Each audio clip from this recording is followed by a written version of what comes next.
But these guys decided this guy was too woke to be the president of the University of Florida, and launched a campaign to stop him.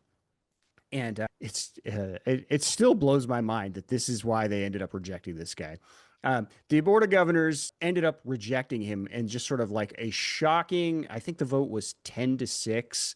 10-6, they rejected him. Again, solely on his because he wasn't sufficiently anti-DEA. Never. Also, by the way, this guy had basically said all the things you needed to say. He kind of disavowed all that stuff. Said his thinking had evolved. I mean, the one thing I'll give like the MAGA mouth breathers that went after him on this stuff was, I can see why you wouldn't buy his conversion. It seemed so. The guy seemed to like sort of change on a dime in that sort of sense to try and get this job. But where we'll disagree is that this is the thing we should be thinking of about when we're deciding who should lead the University of Florida.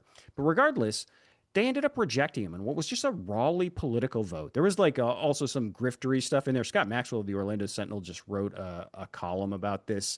It turns out one of the guys on the blog had secretly tried to get himself hired as the university president.